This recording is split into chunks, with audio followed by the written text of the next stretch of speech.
Hereditary haemolytic disorder ও chronic myeloid leukaemia. হ্যাঁ, আচ্ছা, hereditary haemolytic disorder শুরু করার পূর্বে আমরা কয়েকটা জিনিস জেনে নিই যেটা আমাদের জন্য খুব ইম্পর্টেন্ট। সেটা হচ্ছে আমাদের হিমোগ্লোবিন। হ্যাঁ, অর্থাৎ আমাদের অ্যাডাল্ট হিমোগ্লোবিনে কি থাকে, তারপর চাইল্ডহুড হিমোগ্লোবিনে কি থাকে, জিনিসটা ইম্পর্টেন্ট। আমরা জানি আমাদের অ্যাডাল্ট হিমোগ্লোবিনে থাকে হিমোগ্লোবিন এ এবং হিমোগ্লোবিন A2। হিমোগ্লোবিন এ হচ্ছে আলফা এবং আলফা 2। হ্যাঁ, সরি সরি মানে হিমোগ্লোবিন এ হচ্ছে আমাদের আলফা এবং বিটা চেইন।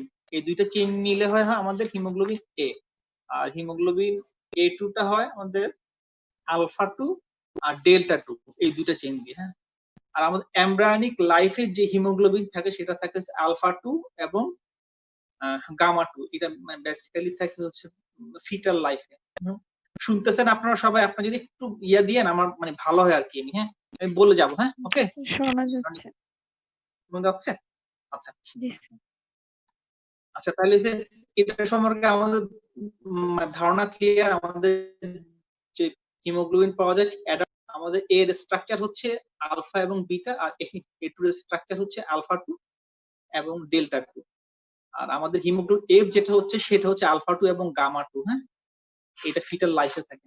আমাদের যখন হিমোগ্লোবিন স্টার্ট হয় ফিটাল লাইফে, তখন দেখা যায় জন্ম থেকে মানে এমব্রায়োনিক লাইফে 0 to 3 মান্থস পর্যন্ত যেটা হ্যাঁ সেখানে ইয়ক স্যাক থেকে আসে আমাদের হিমোগ্লোবিন গুলো।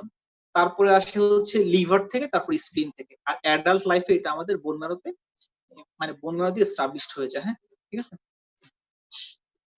এই জিনিসটা আমাদের কাজে লাগবে হচ্ছে hereditary haemolytic anaemia. Hereditary haemolytic anaemia আমার মনে হয় আমাদের সাথে যারা এসেছিলেন, আমি মানে কিছু একটা গ্রুপকে আমি মানে পড়িয়েছি। হেরিডিটারি হেমোলাইটিক ডিসঅর্ডারের মধ্যে আমরা বেসিক্যালি আমরা জানি যে থ্যালাসেমিয়া আর একটা হচ্ছে হিমোগ্লোবিনোপ্যাথিস। হ্যাঁ, থ্যালাসেমিয়া হচ্ছে আমাদের রিডিউস সিনথেসিস অফ আলফা অথবা বিটা চেইন। আমাদের যে মানে অ্যাডাল্ট হিমোগ্লোবিনের যে হিমোগ্লোবিন এ আছে, এর যেমন আলফা চেইন বিটা চেইন আছে, এটা যদি কোনো কারণে যদি মানে প্রোডাকশনটা কমে যায়, তখন যে ডিজিজটা হয় তখন আমরা বলি হচ্ছে থ্যালাসেমিয়া। হ্যাঁ, আর হিমোগ্লোবিনোপ্যাথিস হচ্ছে আমাদের যে আলফা চেইন বিটা চেইন এগুলো আসলে সমন্বয় গঠিত কিছু অ্যামাইনো অ্যাসিড দিয়ে। হ্যাঁ, আলফা চেইনে অ্যামাইনো অ্যাসিড থাকে আমাদের হচ্ছে 141 অ্যামাইনো অ্যাসিড থাকে, এবং বিটা চেইনে আমাদের অ্যামাইনো অ্যাসিড থাকে হচ্ছে 146।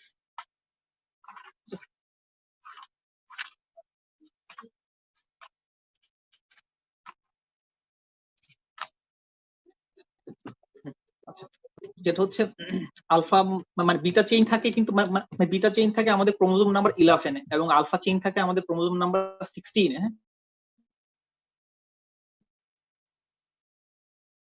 বিটা চেইনে আমাদের অ্যামাইনো অ্যাসিড সিকোয়েন্স হচ্ছে 146, সরি আলফা চেইন, আর বিটা চেইনে হচ্ছে 141। হ্যাঁ, এখন এই অ্যামাইনো অ্যাসিডের সিকোয়েন্স যদি কোনো কারণে ট্রান্সলোকেশন হয়ে যায়, যেমন ধরেন অ্যামাইনো অ্যাসিড সিকোয়েন্স 1 থেকে 141 এর মধ্যে যদি কোনো কারণে হয়তো 3 নাম্বার পজিশন থেকে 6 নাম্বার আসে, এইভাবে আর কি, যদি এরকম মানে পজিশন চেঞ্জ হয়ে যায়, এই পজিশন চেঞ্জের জন্য আমাদের হিমোগ্লোবিনের যে ডিসঅর্ডার হয় সেটাকে আমরা বলি হচ্ছে হিমোগ্লোবিনোপ্যাথিস। হ্যাঁ, মানে হিমোগ্লোবিনোপ্যাথিসের মধ্যে খুব কমনলি 4টা ডিসঅর্ডার আমাদের সাবকন্টিনেন্টাল কমন। একটা হচ্ছে haemoglobin S, C, haemoglobin E আর হিমোগ্লোবিন ডি। আমরা স্কেট বলি। স্কেট বললে কেন সুবিধা হয়, আমাদের হচ্ছে 3টা পজিশনে এই চেঞ্জটা হয়। একটা হয় 6 নাম্বার পজিশন, অর্থাৎ 6 নাম্বার পজিশনে একটা চেঞ্জ হয়, আর একটা হচ্ছে 26 নাম্বার পজিশন, আর একটা হচ্ছে 121 নাম্বার পজিশনে। যখন আপনার 6 নাম্বার পজিশনে যখন চেঞ্জ হয়, তখন 6 নাম্বার পজিশনে অ্যামাইনো অ্যাসিড সিকোয়েন্স চেঞ্জের জন্য দুইটা ডিজিজ হয়, একটা হচ্ছে হিমোগ্লোবিন এস আর একটা হচ্ছে হিমোগ্লোবিন সি। আর 26 নাম্বারের জন্য হচ্ছে হিমোগ্লোবিন ই। এই জন্য আপনারা দেখবেন যে বিভিন্ন সময় যখন হিমোগ্লোবিন ইলেকট্রোফোরেসিস করে কিছু ডিজিজ দেখবেন লেখা থাকে ই বিটা থ্যালাসেমিয়া। ই বিটা থ্যালাসেমিয়া দুইটা হয়েছে, তার দুইটাই সমস্যা আছে, অর্থাৎ তার অ্যামাইনো অ্যাসিড সিকোয়েন্সে চেঞ্জ হয়ে গিয়েছে, আর হচ্ছে গিয়ে তার যে যেহেতু বিটা থ্যালাসেমিয়া তার মানে তার বিটা চেইন প্রোডাকশনও কমে গিয়েছে। হ্যাঁ, আর ডি পাঞ্জাব আরেকটা আছে, সেটা হচ্ছে 121 নাম্বার পজিশনে যখন চেঞ্জ হয় তখন ওটা ডি পাঞ্জাব। হ্যাঁ, আচ্ছা, এটা নিয়ে আমরা না হলে এখন এই 4টা পজিশনে কি কি চেঞ্জ হয় এটা আমরা সামনে বলে নিব আর কি। অর্থাৎ আলফা এবং বিটা থ্যালাসেমিয়ার মধ্যে যে জিনিসটা হয় সেটা হচ্ছে যে আলফা থ্যালাসেমিয়া হয় কি আমাদের আলফা চেইন প্রোডাকশন কমে যায়, আর বিটা থ্যালাসেমিয়া হচ্ছে বিটা চেইন প্রোডাকশন কমে যায়। আগেই বলেছি আমাদের মানে বিটা চেইন তো হচ্ছে ক্রোমোজোম 11, আলফা চেইন ক্রোমোজোম 16। আরেকটা জিনিস সুন্দর হচ্ছে যে বিটা চেইনে আমাদের জিন থাকে দুটো জিন থাকে আর আলফা চেইনে 4টা জিন থাকে, ঠিক আছে? তো বিটা চেইনে যদি যে কোনো একটা জিন কমে যায় তখন তখন আমরা বলি থ্যালাসেমিয়া ট্রেইট বলি বা বিটা থ্যালাসেমিয়া ট্রেইট বলি, হ্যাঁ। আর দুটো জিন যখন সমস্যা হয় তখন আমরা বলি মেজর, হ্যাঁ। আর আলফা চেইনের ক্ষেত্রে যেহেতু তার মানে ক্রোমোজোম সংখ্যা 4টা, তখন সেসব ক্ষেত্রে আমরা কি করি, যদি একটা চেইনের সমস্যা হয় তখন তাকে বলি সাইলেন্ট ক্যারিয়ার। আপনারা কি আমার কথা বুঝতে পারছেন? হ্যালো, শুনতেছেন আমার কথা? মানে বোঝা যাচ্ছে? জি স্যার, বোঝা যাচ্ছে। আচ্ছা, ঠিক আছে। তাহলে হচ্ছে আমরা আসলাম হচ্ছে আচ্ছা, আলফার ক্ষেত্রে তো আমাদের আলফার ক্ষেত্রে ক্রোমোজোম সংখ্যা হচ্ছে 4টির মধ্যে যদি কোনো কারণে একটা জিনিস সমস্যা হয়, একটা ক্রোমোজোম, তখন আমরা বলি হচ্ছে সাইলেন্ট ক্যারিয়ার, ঠিক আছে? Silent career. আর এরপরে যদি দুটো জিনিস সমস্যা হয় তখন আমরা বলি আলফা থ্যালাসেমিয়া ট্রেইট। যদি 3টে জিনিস সমস্যা হয় তখন বলি হচ্ছে যে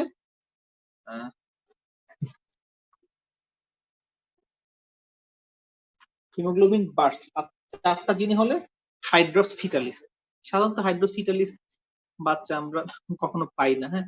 আর হিমোগ্লোবিন বার্সও আমরা খুব কম দেখি। আলফা থ্যালাসেমিয়ার ক্ষেত্রে দুইটাই খুব কমনলি পাওয়া যায়, অর্থাৎ ট্রেইট সাইলেন্ট ক্যারিয়ার আর একটা হচ্ছে ট্রেইট আর কি। আচ্ছা, এখন এই থ্যালাসেমিয়া যে পেশেন্ট গুলো আমাদের কাছে কি নিয়ে প্রেজেন্ট করে, আমাদের এই সাবকন্টিনেন্টের সবচেয়ে কমন থ্যালাসেমিয়ার মধ্যে হচ্ছে বিটা থ্যালাসেমিয়া খুব কমন, আলফা থ্যালাসেমিয়া আর ডি পাঞ্জাব এবং ই বিটা, এগুলো। সি ভ্যারিয়েন্ট গুলো আমাদের এখানে কমন না, সি ভ্যারিয়েন্ট গুলো কমন হচ্ছে মানে মেডিটেরিয়ান বেল্ট গুলোতে, হ্যাঁ। আচ্ছা, এখন তাহলে আমরা কিন্তু থ্যালাসেমিয়াতে ঢুকে যাচ্ছি। মানে প্রথম বিটা থ্যালাসেমিয়া দিয়ে স্টার্ট করি, হ্যাঁ। আচ্ছা, বিটা থ্যালাসেমিয়া দিয়ে স্টার্ট করলে হচ্ছে একটা থ্যালাসেমিয়া প্রেজেন্ট করলে আমাদের কাছে কি নিয়ে প্রেজেন্ট করে, যেহেতু আমার একটা জিনের সমস্যা, সাইলেন্ট মানে বিটা থ্যালাসেমিয়া ট্রেইন বা মেজর, হ্যাঁ। আমার বিটা চেইনটা প্রোডাকশন হতে পারছে না, দেখা গেছে যে আমার যে নর্মাল হিমোগ্লোবিন সবচেয়ে বেশি থাকে, যেটা বললাম অ্যাডাল্ট হিমোগ্লোবিন, সেটা হিমোগ্লোবিন এ যেমন আলফা 2 বিটা 2, হ্যাঁ। এটা থাকে হচ্ছে মোর দ্যান 95%, হ্যাঁ, 95%। আর A2 থাকে হচ্ছে 2%। কোনো কারণে যদি আমার ট্রেইট হয় তখন দেখা গেছে আমরা তখন আমাদের A2টা বেড়ে যায়। এটা আমরা ডায়াগনোসিসে গিয়ে শিখবো যে কিভাবে, মানে কখন ট্রেইট বলবো, কখন মেজর বলবো, এই জিনিসটা। আচ্ছা, এখন থ্যালাসেমিয়া আমাদের কাছে কি নিয়ে প্রেজেন্ট করে? থ্যালাসেমিয়া আমাদের কাছে বেসিক্যালি প্রেজেন্ট করে হচ্ছে মানে খুব কমনলি প্রেজেন্ট করে হচ্ছে এনিমিয়া নিয়ে প্রেজেন্ট করে, অর্থাৎ পেশেন্ট বলে উইকনেস। আর হচ্ছে যে যেহেতু হেমোলাইসিস হয়ে যায়, সেই জন্য হেমোলাইসিস হওয়ার জন্য তার জন্ডিস নিয়ে প্রেজেন্ট করে খুব কমনলি। সাধারণত ট্রেইটে তেমন একটা সমস্যা হয় না, যারা ডিজিজ থাকে ওদের সমস্যাগুলো এরকম থাকে যে ট্রেইটটা খুব কমন প্রেজেন্ট করা হচ্ছে, সে সবসময় বলে তার সব হচ্ছে দুর্বল লাগে। আর যখন সে হিমোগ্লোবিন করাবে, সিবিসি করাবে, তখন দেখা যায় তার হিমোগ্লোবিন অ্যারাউন্ড থাকে 8 to 10, হ্যাঁ। এটা হচ্ছে ট্রেইটে। আর থ্যালাসেমিয়া মেজর গুলা যেটা হচ্ছে সেটা প্রেজেন্ট করে হচ্ছে আমাদের কাছে প্রথমে খুব কমনলি আমাদের কাছে যেটা নিয়ে সেটা আসে সেটা হচ্ছে গিয়ে এনিমিয়া নিয়ে প্রেজেন্ট করে, এনিমিয়ার পরে হচ্ছে জন্ডিস নিয়ে প্রেজেন্ট করে, হ্যাঁ। এবং এরপরে দেখা যায় যে আস্তে আস্তে যখন তার হিমোলাইসিস বাড়ে তখন দেখা যায় স্প্লেনোমেগালি, হেপাটোমেগালি, অথবা এক্সট্রামেডুলারি হেমোপয়েসিস নিয়ে প্রেজেন্ট করে, এক্সট্রামেডুলারি হেমোপয়েসিস প্রেজেন্টেশন নিয়ে প্রেজেন্ট করে। এটা নিয়ে এখন এরকম থ্যালাসেমিয়া একটা পেশেন্ট যদি আসে, এটা হচ্ছে বিটা থ্যালাসেমিয়ার ক্ষেত্রে কমন। আর আলফা থ্যালাসেমিয়ার ক্ষেত্রে তো আমাদের দুইটা হয়, একটা হচ্ছে আলফা থ্যালাসেমিয়া ট্রেইট বা সাইলেন্ট ক্যারিয়ার গুলা খুব শুধু মানে প্রেজেন্ট করলে এনিমিয়া নিয়ে প্রেজেন্ট করে। এনিমিয়া বলতে হচ্ছে আপনার হচ্ছে যেটা হচ্ছে দুর্বলতা। আমরা তো জানি যে আমরা আমাদের কোন কোন জায়গায় এনিমিয়া গুলো দেখি, হ্যাঁ। লোয়ার পালপেবরার কনজাংক্টিভা, তারপর হচ্ছে palm of the hand, nail bed, হ্যাঁ, তারপর হচ্ছে টাং, এসব জায়গায় আমরা এনিমিয়া দেখি, সোল অফ দ্য ফুট। এরপরে এখন হচ্ছে আমরা থ্যালাসেমিয়ার ডায়াগনোসিস করব কিভাবে, হ্যাঁ। থ্যালাসেমিয়ার ডায়াগনোসিস করার জন্য আমরা প্রথমে তো পেশেন্ট আসার পর ক্লিনিক্যালি আমরা একটা সিবিসি করতে দিই, হ্যাঁ। সিবিসি কিন্তু আমাদেরকে অনেক ক্ষেত্রে হেল্প করে কিভাবে, থ্যালাসেমিয়ার ক্ষেত্রে আমরা সবসময় দেখবো যে একটা সবসময় মাইক্রোসাইটিক হাইপোক্রোমিক পিকচার পাওয়া যায়, ঠিক আছে। সিবিসি মধ্যে দেখবেন, আপনি যখনই দেখবেন থ্যালাসেমিয়া একটা পেশেন্টের দেখবেন হিমোগ্লোবিন কম, তার দেখবেন এমসিভি কম থাকে, এমসিএইচ কম থাকে, আরডিডব্লিউ কিন্তু নর্মাল থাকে, হ্যাঁ। এইটা দিয়ে আমরা কিন্তু আপনার হচ্ছে আয়রন ডেফিসিয়েন্সির সাথে আমরা ভাগ করে ফেলি, হ্যাঁ। কারণ আয়রন ডেফিসিয়েন্সি এনিমিয়ার ক্ষেত্রে আরডিডব্লিউ বেড়ে যায়, আর থ্যালাসেমিয়ার ক্ষেত্রে দেখা যায় হচ্ছে আরডিডব্লিউ নর্মাল থাকে। এটা যখন একটা পিকচার থাকবে আর তার সাথে মানে পিবিএফ যখন থাকে তখন পিবিএফ এর কিছু কথা কিন্তু বলে দেয়, খুব কমন কথা বলে। মানে দেখবেন থ্যালাসেমিয়ার একটা বর্ণনা বলবে হাইপোক্রোমিয়া উইথ অ্যানাইসোপয়কিলোসাইটোসিস, অর্থাৎ variation in size and shape with target cell থাকে, তারপর হচ্ছে এনআরবিসি থাকে, এগুলো সব থ্যালাসেমিয়ার পিকচার। ডাব্লিউসি কারণ সাধারণত নর্মাল থাকে, হ্যাঁ। আর প্লেটলেট কারণ অনেক সময় বাড়তেও পারে, নর্মালও থাকে, হ্যাঁ। অনেক সময় দেখবেন যে থ্যালাসেমিয়ার পেশেন্ট গুলো হঠাৎ করে মেশিন কাউন্ট নিয়ে আসলে দেখবেন যে তার মেশিন কাউন্ট দেখাচ্ছে হচ্ছে 1,00,000 বা 90,000 বা 50,000 60,000, হ্যাঁ। ঠিক আছে, এটার কারণ কি কেউ বলতে পারবেন? শুনতেছেন আমার কথা? আচ্ছা, না বলতে পারলে আমি বলে দিচ্ছি। সাধারণত মানে আপনার থ্যালাসেমিয়া পেশেন্টের ক্ষেত্রে দেখা যাচ্ছে হচ্ছে এনআরবিসি গুলা আপনার এসে পড়ে, অর্থাৎ নিউক্লিয়েটেড আরবিসি, হ্যাঁ। আমাদের আরবিসি যখন ম্যাচুরেশন হয়, ম্যাচুরেশন লাস্ট স্টেজে হচ্ছে নিউক্লিয় মানে আরবিসি, নিউক্লিয়েটেড আরবিসি স্টেজটা যখন র‍্যাপিড প্রোডাকশন হয় তখন ব্লাডে চলে আসে। এই নিউক্লিয়েটেড আরবিসি গুলার সাইজটা জাস্ট লিম্ফোসাইটের মতো হয়। তখন দেখা যাবে যে ওইসব পেশেন্টদের দেখবেন যে কাউন্ট বেশি থাকে আর লিম্ফোসাইট বেশি থাকে, হ্যাঁ। থ্যালাসেমিয়া পেশেন্টের যদি কখনো শুধু মানে যদি শুধু মেশিন কাউন্ট দেখেন, কিন্তু আবার যখন স্লাইডে দেখবেন তখন দেখবেন যে মানে আমাদের যারা হেমাটোলজিস্ট হোক বা প্যাথোলজিস্ট ওরা কিন্তু আমার জিনিসটা ঠিক করে দেয়, কারণ ওগুলো সবগুলো এনআরবিসি থাকে, হ্যাঁ? ঠিক আছে? এরকম একটা পিকচার যখন পাবো তখন আমরা ধারণা করবো যে না, এটা একটা থ্যালাসেমিয়া হতে পারে। এখন থ্যালাসেমিয়ার ক্ষেত্রে আমরা ডায়াগনোসিস কিভাবে করবো? ডায়াগনোসিসের জন্য আমাদের খুব কমন টুল আছে, হিমোগ্লোবিন ইলেকট্রোফোরেসিস। ইলেকট্রোফোরেসিস করলেই আমরা থ্যালাসেমিয়া ডায়াগনোসিস করে ফেলতে পারবো। কিভাবে? থ্যালাসেমিয়ার ক্ষেত্রে আমরা যেটা পাবো যেটা হচ্ছে মানে বেসিক্যালি ইলেকট্রোফোরেসিস দিয়ে আমরা হচ্ছে বিটা থ্যালাসেমিয়া ডায়াগনোসিস করি। ইলেকট্রোফোরেসিসের ট্রেইটের ক্ষেত্রে আমাদের A2 টা বেড়ে যায়। সাধারণত A2 একটা নরমাল ভ্যালু থাকে, সেটা হচ্ছে 3.5 থেকে 7। এটা হচ্ছে A2 নরমাল ভ্যালু হচ্ছে অর্থাৎ কখনো 7 এর চেয়ে আমাদের A2 ভ্যালু জীবনেও হবে না, হ্যাঁ। ঠিক আছে, এখন এই 3.5 থেকে 7 যদি কখনো A2 ভ্যালু চলে আসে তখন আমরা এটা বলে দিই যে এটা বিটা থ্যালাসেমিয়া ট্রেইট। আপনি দেখেন বিটা থ্যালাসেমিয়া যে কোনো ট্রেসিং যখন দেখবেন এটার মধ্যে ওইভাবেই থাকে, ঠিক আছে। আর আর আর যখন থ্যালাসেমিয়া মেজরের ক্ষেত্রে ওই জিনিসগুলোর সংখ্যাগুলো অনেক বেশি থাকে। বিটা থ্যালাসেমিয়া মেজর যখন হবে তখন কিন্তু হচ্ছে A2 টা মানে বেশি থাকবে না, হ্যাঁ। তখন থাকে F বেশি থাকে। সাধারণত F আমাদের 80 to 100% থাকে, A থাকে অল্প, A 0 to 20%, আর A2 থাকবে 0 to 13%। এটা হচ্ছে আমাদের বিটা থ্যালাসেমিয়া মেজরের ক্ষেত্রে পিকচার পাবো, হ্যাঁ। আর আলফা থ্যালাসেমিয়ার ক্ষেত্রে আমরা ইলেকট্রোফোরেসিস মানে করে তেমন একটা ইয়ে করতে পারবো না। আলফা থ্যালাসেমিয়ার ক্ষেত্রে আমাদের যেটা করতে হবে, আলফা থ্যালাসেমিয়ার ক্ষেত্রে আমাদের হচ্ছে যে পিবিএফ একটা আমাদের ফ্লু দিবে। দেখবে যে একটা আলফা থ্যালাসেমিয়া অলওয়েজ দেখবে মাইক্রোসাইটিক হাইপোক্রোমিয়া, অনেক সময় টার্গেট সেলও থাকে না। তখন আমরা কি করি যে একটা পেশেন্টের অলওয়েজ ক্রনিক এনিমিয়া, তার কোনো টার্গেট সেল নাই, হ্যাঁ। তখন আমরা ধারণা করি যে এটা হচ্ছে আলফা থ্যালাসেমিয়া কিনা, হয় either it may be silent career অথবা ট্রেইট, হ্যাঁ।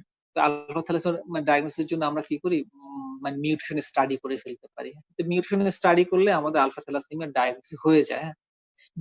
বিটা থ্যালাসেমিয়ার ক্ষেত্রেও কিন্তু অনেক সময় আমাদের আমরা হচ্ছে ডায়াগনোসিস ইয়ে করে ফেলতে পারি ওইভাবে। যেমন অনেক সময় দেখা যায় যে বিটা থ্যালাসেমিয়ার ট্রেট কিন্তু বেসিক্যালি হয় নন ট্রান্সমিশন ডিপেন্ডেন্ট হয়, তাদের আসলে ট্রান্সমিশন লাগে না, তাদের সবসময় এনিমিয়াই থাকে, হিমোগ্লোবিন অলওয়েজ 8 to 10 থাকে বা অনেক সময় 11 ও থাকতে পারে, কিন্তু ট্রান্সমিশন লাগে না। কিন্তু কিছু কিছু ক্ষেত্রে দেখা গেছে বিটা থ্যালাসেমিয়া ট্রেটে মানে ট্রান্সমিশন লাগে। তার কারণ হচ্ছে আমাদের যে বিটা থ্যালাসেমিয়া ট্রেটে যে মিউটেশন গুলো হয়, ওই যে আমাদের অ্যামাইনো অ্যাসিড সিকোয়েন্সে দেখা গেছে অ্যামাইনো অ্যাসিড সিকোয়েন্সে কিছু কিছু জায়গায় মিউটেশন হলে ট্রান্সমিশন রিকোয়ারমেন্ট বেড়ে যায়। অনেক সময় ট্রেটে দেখা গেছে তার তার আছে ট্রেট, কিন্তু তার মানে হচ্ছে মানে ক্লিনিক্যাল সিনারিও প্রেজেন্ট করছে তার থ্যালাসেমিয়া মেজর। এরকম অনেক কেস আমরা পেয়েছি যে দেখা গেছে একটা পেশেন্টের থ্যালাসেমিয়া ট্রেট কিন্তু সে দেখা যায় মান্থলি ব্লাড ট্রান্সফিউশন লাগে, হ্যাঁ। তাহলে হচ্ছে তাহলে থ্যালাসেমিয়ার ক্ষেত্রে আমাদের যদি ডায়াগনোসিস বলতে বলে আমরা কি মানে আমরা কিভাবে করব, একটা সিবিসি পিভিএফ ফাইনাল ডায়াগনোসিস আমাদের হচ্ছে হিমোগ্লোবিন ইলেকট্রোফোরেসিস, হ্যাঁ। আর একবারে যদি আমাদের একটা টেস্টের নাম বলে তাহলে মিউটেশন স্টাডি করলে আমাদের ডায়াগনোসিস হয়ে যাবে, মিউটেশন স্টাডি করলে আমাদের ডায়াগনোসিস হয়ে যাবে। আর এছাড়া থ্যালাসেমিয়ার ক্ষেত্রে আমরা কিছু সাপোর্টিং এভিডেন্স আমরা দেখি, যেমন হচ্ছে সিরাম বিলিরুবিন দেখি, বিলিরুবিনের মধ্যে আমরা দেখি ডাইরেক্ট ইনডাইরেক্ট দেখি, অর্থাৎ ইনডাইরেক্ট হাইপার বিলিরুবিনে আমাদের ইন্ডিকেট করে যে এটা একটা হেমোলাইসিসের জন্য হয়েছে, হ্যাঁ। এছাড়া আমরা এলডিএইচ দিয়ে দেখতে পারি। এলডিএইচ দিয়ে আমাদের ইনএফিশিয়েন্ট এরিথ্রোপয়েসিস দেখা যায়। এলডিএইচ এর মধ্যে বেসিক্যালি আমাদের এলডিএইচ ইম্পর্টেন্ট হচ্ছে এলডিএইচ 2। আপনারা জানেন কিনা এলডিএইচ কিন্তু 5টা করা যায়, 1 2 3 4 5, মানে সবগুলো কিন্তু আরবিসির জন্য স্পেসিফিক না, স্পেসিফিক হচ্ছে এলডিএইচ 2, কিন্তু আমরা তো আসলে এলডিএইচ 2 করতে পারি না। আমরা যখন থ্যালাসেমিয়া পেশেন্ট পাই তখন আমরা ইনডাইরেক্টলি এটা আমরা দেখে নিই আর কি। তাহলে এটা দিয়ে আমাদের থ্যালাসেমিয়ার ডায়াগনোসিস হয়ে গেল। এখন হচ্ছে গিয়ে আমাদের আমাদের ম্যানেজমেন্ট পোর্শনে চলে যাবো। হ্যাঁ, থ্যালাসেমিয়া মেজরের ক্ষেত্রে একটা কথা আমি ভুলে গেছি যেটা বলা উচিত, সেটা হচ্ছে হেপাটোস্প্লেনোমেগালির সাথে থ্যালাসেমিয়া মেজর গুলোর ক্ষেত্রে অনেক সময় আয়রন ওভারলোডের কিছু ফিচার থাকে। হ্যাঁ, অর্থাৎ thalassemia patient repeatedly blood transfusion পায়, তো সেই জন্য তার দেখা আয়রন ওভারলোড হয়ে যায়। এখন থ্যালাসেমিয়ার ক্ষেত্রে আমাদের ম্যানেজমেন্টের ক্ষেত্রে আমরা কি কি ম্যানেজমেন্ট করবো? ম্যানেজমেন্ট হচ্ছে আমাদের ব্লাড ট্রান্সফিউশন। হ্যাঁ, রেগুলার ব্লাড ট্রান্সফিউশনের মধ্যে হচ্ছে সেটা হচ্ছে এভরি 2 to 4 উইকলি আমাদের রেগুলার করবো। এর মধ্যে হচ্ছে আমাদের কিছু আয়রনের টার্গেট আছে। আয়রনের টার্গেট অনুযায়ী আমরা 3টা টার্গেট বলি সাধারণত। একটা হচ্ছে একটা হচ্ছে টার্গেট হিমোগ্লোবিন হচ্ছে নরমাল হচ্ছে আমাদের মোর দেন 7, সুপার ট্রান্সফিউশন, হাইপার ট্রান্সফিউশন। হ্যাঁ, সুপার ট্রান্সফিউশনের ক্ষেত্রে আমাদের টার্গেটটা আমরা সাধারণত হচ্ছে ধরে রাখি হচ্ছে 12 মতো, আর হাইপারের ক্ষেত্রে মানে 10 এর উপর গেলেই আমাদের হাইপার আর সুপার, আর আমাদের নর্মাল টার্গেট হচ্ছে যদি না পারি 7। আপনারা কি আমার কথা বুঝতে পারছেন? জি স্যার। হ্যালো, আচ্ছা, মানে এই পর্যন্ত কোনো সমস্যা নাই তো না? মানে যতটুকু বললাম। হ্যাঁ স্যার, আলফা থ্যালাসেমিয়ার জন্য স্যার কি স্টাডি করা হয় স্যার, কাইন্ডলি যদি আরেকটু বলতেন। আচ্ছা ঠিক, আলফা থ্যালাসেমিয়ার জন্য আমরা হিমোগ্লোবিন ইলেকট্রোফোরেসিস দিয়ে কিন্তু আলফা থ্যালাসেমিয়া ডায়াগনোসিস করতে পারি না। ওইটার জন্য আমরা করি হচ্ছে মিউটেশন স্টাডি আমরা মানে জেনেটিক মিউটেশন স্টাডি করে আমরা দেখতে পারি যে মানে কয়টা জিনের সমস্যা আছে, সেই অনুযায়ী আমরা আলফা থ্যালাসেমিয়া ডায়াগনোসিস করতে পারি। বেসিক্যালি তো হচ্ছে আমি বলেছিলাম যে আলফা থ্যালাসেমিয়া 4টা জিন থাকে। একটা জিন হলে সাইলেন্ট ক্যারিয়ার, দুটো যদি হয় তাহলে আলফা থ্যালাসেমিয়া ট্রেট, আর যদি 3টে হয় তখন হচ্ছে হাইড্রপস। যদি 3টে হয় তখন হচ্ছে তখন হচ্ছে তখন হচ্ছে আপনার হিমোগ্লোবিন এইচ ডিজিজ বলে আর কি। আর 4টা জিন ডিজিজ হয় তখন মানে হিমোগ্লোবিন যেটা হচ্ছে বার্স বা হাইড্রোসফিটালিস সাধারণত বাচ্চা তো বাঁচে না সব। অর্থাৎ আলফা থ্যালাসেমিয়া ডায়াগনোসিসের জন্য আমাদের লাগবে হচ্ছে মিউটেশন স্টাডি ছাড়া আমরা আলফা থ্যালাসেমিয়া ডায়াগনোসিস করতে পারবো না। হ্যাঁ, ঠিক আছে।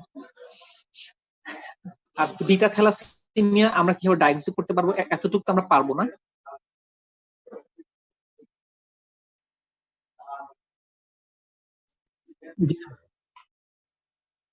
শুনতেছেন আমার কথা?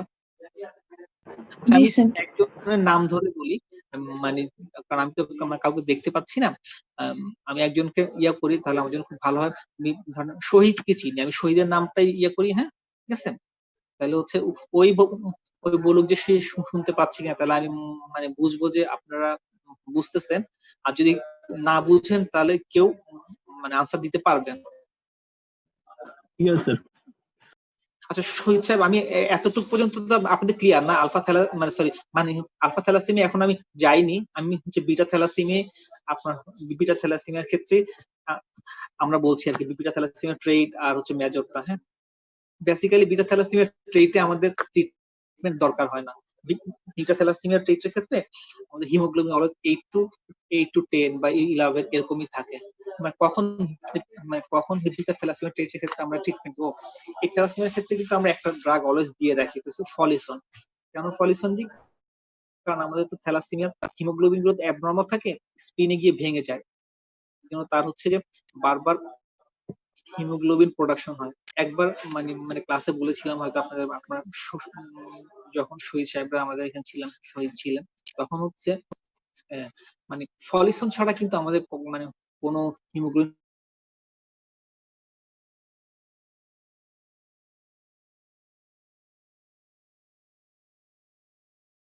প্রোডাকশন ফলিস আমাদের হিমোগ্লোবিন, এটা খুব ইম্পর্টেন্ট। এই জন্য আমরা সবসময় কিন্তু দেখবেন থ্যালাসেমিয়া পেশেন্টে কিন্তু আমরা ফলিসন দিয়ে রাখি সবসময়, অলওয়েজ। হ্যাঁ, ট্রেটের ক্ষেত্রে সাধারণত আমাদের ইউজুয়ালি ট্রিটমেন্ট লাগে না।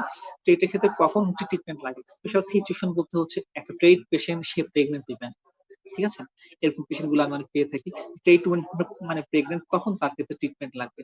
বা ট্রেটের ক্ষেত্রে দেখা গেছে সে রেগুলার ফলো আপে আছে কিন্তু তার সিরাম ফেরিটিন কমে যাচ্ছে। সিরাম ফেরিটিন আমাদের এভারেজ রেঞ্জ হচ্ছে 15 থেকে আপনার 300-300। যদি কখনো 15 চেয়ে কমে যায় তখন আমরা বলবো না মানে থ্যালাসেমিয়া ট্রেটের ট্রিটমেন্ট লাগবে, আর না হলে ট্রিটমেন্ট লাগে না। আর স্পেশাল সিচুয়েশন বলতে হচ্ছে প্রেগনেন্সিতে আমাদের ট্রেটের ক্ষেত্রে অবশ্যই চিকিৎসা লাগবে। বেসিক্যালি হচ্ছে ফলো আপটা। কারণ কথা হচ্ছে না হলে যে বাচ্চা থাকে, বাচ্চার গ্রোথ ডেভেলপমেন্ট হ্যাম্পার হবে যদি আয়রন মানে হিমোগ্লোবিন কম থাকে। হ্যাঁ, এই জিনিসটা। আর আদারওয়াইজ ট্রেটের ক্ষেত্রে আরেকটা ইম্পর্টেন্ট জিনিস হচ্ছে কাউন্সিলিং ইম্পর্টেন্ট। কাউন্সিলিং বলতে হচ্ছে ট্রেটের ক্ষেত্রে যাতে ট্রেট পেশেন্ট আরেকটা ট্রেটকে বিয়ে না করে। হ্যাঁ, যদি ট্রেট পেশেন্ট আরেকটা পেশেন্টকে বিয়ে না করে আরেকটা ট্রেট, তাহলে হচ্ছে তার চান্স থাকবে আরেকটা ট্রেট হওয়ার 25%, বাকি 75% সে নর্মাল হয়ে যাবে। ওকে। আর হচ্ছে গিয়ে এরপর হচ্ছে থ্যালাসেমিয়া মেজরের ক্ষেত্রে আমাদের মেইন চিকিৎসার মধ্যে হচ্ছে যে আমরা ব্লাড ট্রান্সফিউশন দিয়ে আমরা আমাদের দেশে এখনো চিকিৎসা করতেছি। ব্লাড ট্রান্সফিউশন আমাদের কিছু টার্গেট আছে, যেমন হচ্ছে নর্মাল আমরা এভারেজ টার্গেট আমাদের দেশে আমরা বলি হচ্ছে হিমোগ্লোবিন যদি কারো 7 থাকে তাহলেই চলবে। হ্যাঁ, তো আসলে গ্রোয়িং এইজ যারা ওদের জন্য 7 হয় না, ওদের আসলে 10.5 হলে সবচেয়ে ভালো হয়, বা সবচেয়ে বেস্ট হয় হচ্ছে যদি আপনি 12 ক্রস করে দিতে পারেন, তাহলে তার কিন্তু একটা থ্যালাসেমিয়া বাচ্চা কিন্তু মানে দেখবেন যে মানে আউটার ওয়ার্ল্ডে একটা থ্যালাসেমিয়া পেশেন্ট নর্মাল পেশেন্টের মধ্যে আমরা কোনো পার্থক্যই থাকে না। কেন থাকে না? তার হিমোগ্লোবিন সব রিকভারি সবকিছু ঠিক থাকে, কিন্তু আমাদের দেশে দেখা যাবে একটা থ্যালাসেমিয়া দেখলেই দেখা যাবে একটা শুকনা, তার পেট বড়। হ্যাঁ, কারণ সে তো এডুকুয়েটলি ব্লাড ট্রান্সফিউশন পায় না। আর হচ্ছে এডুকুয়েটলি ব্লাড ট্রান্সফিউশন পাইলে আমাদের কিছু সমস্যা হয়, যেমন হচ্ছে আয়রন বেড়ে যায়, যেটা আমি আগে বলেছি যে এক ব্যাগ ব্লাড যখন আমরা দিই, থ্যালাসেমিয়ার ক্ষেত্রে হচ্ছে ব্লাড ট্রান্সফিউশন আমরা যেটা দিব সেটাতে কিন্তু আমরা সবসময় আরসিসি দিব, মানে হোল ব্লাড কখনোই দিব না। ঠিক আছে, অলওয়েজ হচ্ছে রেড সেল কনসেন্ট্রেট। হ্যাঁ, রেড সেল কনসেন্ট্রেট। হ্যাঁ, রেড সেল কনসেন্ট্রেট দিব, আর হোল ব্লাড কখনোই দিব না। আচ্ছা, আরেকটা হচ্ছে এক ব্যাগ ব্লাডে থাকে আমাদের হচ্ছে 200 থেকে 250 ml আয়রনের মতো থাকে। হ্যাঁ, সুতরাং আমাদের যখনই একটা পেশেন্ট 20 ব্যাগের চেয়ে ব্লাড পেয়ে যাবে তখনই মানে মনে রাখতে হবে তার আয়রন ওভারলোড হওয়া শুরু হয়েছে। আয়রন ওভারলোড হলে কিন্তু আমাদের আয়রন ওভারলোডের চিকিৎসা দিতে হবে। হ্যাঁ, আয়রন ওভারলোডের জন্য সাধারণত আমরা টার্গেট সিরাম ফেরিটিন ধরে রাখি হচ্ছে মোর দেন 1000। যদি মোর দেন 1000 হয় তখন আমরা বলি যে আয়রন ওভারলোড হওয়া শুরু হয়েছে, তখন আমরা আয়রন ওভারলোড হলে আমরা আয়রন ওভারলোডের চিকিৎসা দিব। হ্যাঁ, আয়রন ওভারলোড হলে বেসিক্যালি কোন কোন অর্গান গুলাতে ক্ষেত্রে আমাদের আয়রন ওভারলোড হতে পারে সেটা হচ্ছে আমরা মনে রেখেছি ভাবে হেল্প দিয়ে আর কি। একটা হচ্ছে হার্টে হতে পারে, 2 নম্বর হচ্ছে এন্ডোক্রাইন গ্ল্যান্ডে হতে পারে, HL দিয়েছে লিভার, আর ই দিয়ে প্যানক্রিয়াস, এই 4টা জায়গায় আয়রন ওভারলোড হয় আর কি। হার্টে যদি ওভারলোড হয় তাহলে কার্ডিওমায়োপ্যাথি হয়। যদি এন্ডোক্রাইন গ্ল্যান্ড গুলা হয় তখন দেখা যাচ্ছে বিভিন্ন ধরনের ডায়াবেটিস ইত্যাদি প্রেজেন্ট করতে পারে। লিভারে হলে সিরোসিস অফ লিভার নিয়ে প্রেজেন্ট করে। ওকে, তাহলে থ্যালাসেমিয়া ম্যানেজমেন্টের ক্ষেত্রে আমাদের দুইটাই ম্যানেজমেন্ট খুব ইম্পর্টেন্ট। একটা হচ্ছে ব্লাড ট্রান্সফিউশন, 2 নম্বর হচ্ছে ফলিউশন, আর 3 নম্বর হচ্ছে আয়রন ওভারলোডের জন্য ট্রিটমেন্ট। আর একটা অপশন হচ্ছে স্পেনেক্টমি। একটা অপশন স্পেনেক্টমি অপশন হচ্ছে যাদের ক্ষেত্রে ম্যাসিভ স্প্লেনোমেগালি হয়ে যায় বা ইনক্রিজিং ট্রান্সফিউশন রিকোয়ারমেন্ট, যাদের দেখা গেছে যে মানে ব্লাড ট্রান্সফিউশন রিকোয়ারমেন্ট বেড়ে যাচ্ছে। হ্যাঁ, তখন তাদের ক্ষেত্রে স্পেনেক্টমির একটা ইন্ডিকেশন আমাদের আছে। ফাইনালি হচ্ছে আমাদের একটা ইম্পর্টেন্ট হচ্ছে আমরা করতে পারি, সেটা হচ্ছে বোন ম্যারো ট্রান্সপ্লান্টেশন। এটা হচ্ছে একবারে আলটিমেট, যদি কারোর পক্ষে সম্ভব হয়, যদিও কস্টলি, বোন ম্যারো ট্রান্সপ্লান্টেশন করলে আপনার থ্যালাসেমিয়া পেশেন্ট একেবারে নর্মাল লাইফে চলে আসবে। কিন্তু এক্ষেত্রে হচ্ছে যে থ্যালাসেমিয়ার ক্ষেত্রে আপনার হচ্ছে টার্গেট মানে পার্সেন্টেজ অফ কিওর কত, এটা পার্সেন্টেজ অফ কিওর করেছে 90%। 90% পেশেন্ট ভালো হয়ে যাবে, কিন্তু 10% পেশেন্ট ভালো হবে না, অর্থাৎ ডেথ, মারা যেতে পারে। এটা হচ্ছে ট্রান্সপ্ল্যান্টের ডিমেরিটস। ঠিক আছে, 90% নর্মাল হবে। এখন ট্রান্সপ্ল্যান্টের আরো অনেক কথা আছে যে আপনি কার কাছ থেকে নিব, করবো। ট্রান্সপ্ল্যান্টের ক্ষেত্রে সাধারণত বলে যে যদি হচ্ছে ম্যাচ সিবলিং ডোনার থাকে এটা বেস্ট আর কি। ম্যাচ সিবলিং ডোনার সবচেয়ে বেস্ট, আর না হলে ম্যাচ আনরিলেটেড ডোনার। এখন তো অনেক ইন্টারন্যাশনাল ডোনার অনেক থাকে, ম্যাচ যদি হয়ে যায় তাহলে সমস্যা হয় না। আচ্ছা, এছাড়া থ্যালাসেমিয়ার ক্ষেত্রে আমরা কিছু ড্রাগ ইউজ করে থাকি, যেমন হচ্ছে মানে হাইড্রা, যেটা হচ্ছে হাইড্রোক্সিকার্বামাইড, এলসাইটিডি, এগুলা ইউজ করি। এগুলা বেসিক্যালি মানে কি কাজ করে, আমাদের হিমোগ্লোবিন এফটা বাড়ায়, ঠিক আছে? হিমোগ্লোবিন এফ বাড়িয়ে দেয়, এবং এফ বাড়িয়ে দিলে তখন দেখা গেছে আমাদের যেটা হচ্ছে যে যে বিটা চেইন দিয়ে, আমাদের বিটা চেইন তো থাকে না, যে হিমোগ্লোবিন বাড়িয়ে দিলে আমাদের ইনএফেক্টিভ ইলেকট্রোপয়েসিস হয়ে যে হেমোলাইসিস, ওই হেমোলাইসিসটা হয় না। আচ্ছা, আর হচ্ছে গিয়ে থ্যালাসেমিয়ার ক্ষেত্রে এখন আচ্ছা, তারপর আয়রন চিলেশন। আয়রন চিলেশন এখানে মধ্যে ইম্পর্টেন্ট জিনিস, যদি কারো টার্গেট আয়রন মোর দ্যান 1000 হয়ে যায়, তাহলে দেখা যাচ্ছে যে আমরা আয়রন চিলেশন দিয়ে থাকি। আয়রন চিলেশন আমাদের আয়রন চিলেশন হচ্ছে আমাদের তিনটা আয়রন চিলেশন পাওয়া যায় এক পর্যন্ত। একটা হচ্ছে, তিনটা নাম হচ্ছে ডেসফেরিঅক্সামিন, ডিফেরিফ্রন, আর হচ্ছে ডেফেরাসিরক্স। এর মধ্যে প্রথম দুটো হচ্ছে ওরাল, ডিফেরাসিরক্স এবং ডেসফেরিঅক্সামিন হচ্ছে ওরাল, আর আর হচ্ছে ডেসফেরিঅক্সামিনটা হচ্ছে আইভি। হ্যাঁ, এইসব ক্ষেত্রে কিছু কিছু যেমন হচ্ছে ইয়া দেওয়া যায় না, যেমন হচ্ছে ডিফেরিপ্রনে কিছু কমপ্লিকেশন হচ্ছে, ডিফেরিপ্রন দিলে আপনার অ্যাগ্রানুলোসাইটোসিস হতে পারে। হ্যাঁ, এই জিনিসটা মাথায় রাখতে হবে। অর্থাৎ ডিফেরিপ্রন দিলে আপনার ফলো আপ রাখতে হবে যে ব্লাড কাউন্ট কমে যাচ্ছে কিনা।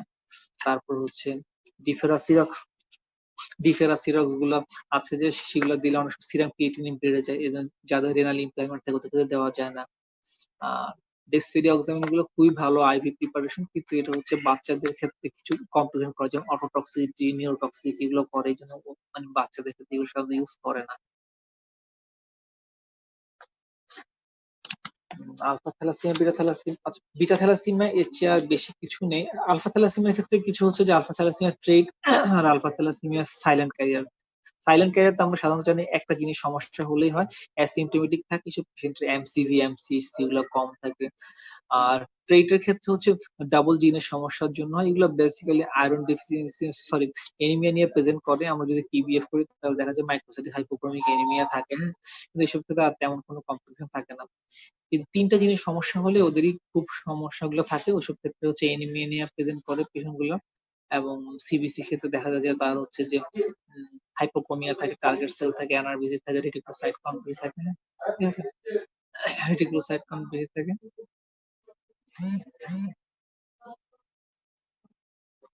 এটিগুলো সাধারণত এইচডিজি এর ক্ষেত্রে আমাদের ট্রিটমেন্টের ক্ষেত্রে কিন্তু আলফা সাইলেন্ট ক্যারিয়ার এবং হচ্ছে ট্রেটে তেমন একটা চিকিৎসার দরকার হয় না, শুধু আমরা ফলিউশন দিয়ে রাখি। এবং হিমোগ্লোবিন এইচ ডিজিজ গুলোর ক্ষেত্রেও আমরা ওই যে ফলিউশন এবং ব্লাড ট্রান্সফিউশন দিয়ে আমরা ট্রিটমেন্ট করে থাকি। আর চারটা জিনিস সমস্যা হলে ওগুলো তো বাঁচেই না। হ্যাঁ, এটা হয়ে গেল আমাদের হচ্ছে থ্যালাসেমিয়া শেষ, মানে আলফা বিটা থ্যালাসেমিয়া। এরপর আমরা করবো হচ্ছে হিমোগ্লোবিন প্যাথিস, যখন আমাদের অ্যামাইনো সিকোয়েন্সের যে চেঞ্জটা আসে, হিমোগ্লোবিন প্যাথিসের মধ্যে চারটা, হিমোগ্লোবিন এস, টি, ইডি। হ্যাঁ, এই চারটা জিনিস আমাদের সাবকন্টিনেন্টের মধ্যে সবচেয়ে কমন হচ্ছে, আমাদের বাংলাদেশে কমন হচ্ছে হিমোগ্লোবিন ই ডিজিজ, যেটা 26 নম্বর পজিশন। এসও আমাদের কিছু পাওয়া যায় অল্প। বেসিক্যালি ধারণা করা হয়েছে এস যে সিকেল সেল যে ডিজিজ, এটা এসেছে হচ্ছে ইন্ডিয়ার সাধারণত রাজস্থানের কিছু মানে পপুলেটেড মানুষ থেকে আমাদের এই জায়গায় মাইগ্রেট করেছে, ওইখানে মানে এরাই এটার জন্য দায়ী। আচ্ছা, আর এই জন্য আমাদের কিছু ইয়াদের মধ্যে পাওয়া যায়, যাদের ট্রাইবদের মধ্যেও কিছুই পাওয়া যায়। আর হচ্ছে হিমোগ্লোবিন ইটা হচ্ছে যে হিমোগ্লোবিন ইটা হচ্ছে 26 নম্বর পজিশনের মধ্যে এমন একটা সিকোয়েন্সে চেঞ্জ হয়। আমাদের আমাদের কিন্তু হিমোগ্লোবিন প্যাথিস এবং থ্যালাসেমিয়া একসাথে থাকে, হিমোগ্লোবিন প্যাথিস এবং একসাথে থ্যালাসেমিয়া একসাথে থাকে, এবং ই বিটা থ্যালাসেমিয়া আপনি দেখবেন অনেক সময় ডায়াবেটিস থাকে। এইসব পেশেন্টে কিন্তু দুটো টাইপ আমরা পেশেন্ট পাই। একটা পাই যে মানে কিছু কিছু পেশেন্ট থাকে নন ট্রান্সমিশন ডিপেন্ডেন্ট, আর কিছু কিছু পেশেন্ট থাকে ট্রান্সমিশন ডিপেন্ডেন্ট। যারা নন ট্রান্সমিশন ডিপেন্ডেন্ট ওদের ক্ষেত্রে দেখা গেছে কিছুই লাগে না, শুধু ফলিউশন দিয়ে ট্রিটমেন্ট করে দিলে হয়। আর হচ্ছে রেগুলার 3 থেকে 4 মাস পর তাদেরকে ফলো আপ দিলে হয় যে তার সিবিসি কি অবস্থা, ক্রিয়েটিনিন কি অবস্থা। হ্যাঁ, ঠিক আছে। আর ইনএফেক্টিভ ইলেকট্রোপয়েসিস হওয়ার জন্য সিরাম ক্রিয়েটিনিন বেড়ে যায়। আর যারা ট্রান্সফিউশন ডিপেন্ডেন্ট ওদের ক্ষেত্রে কিন্তু আপনার থ্যালাসেমিয়া মেজরের মতোই তাদের থ্যালাসেমিয়া মেজরের মতোই তাদের কি চিকিৎসা করাতে হয়। ঠিক আছে,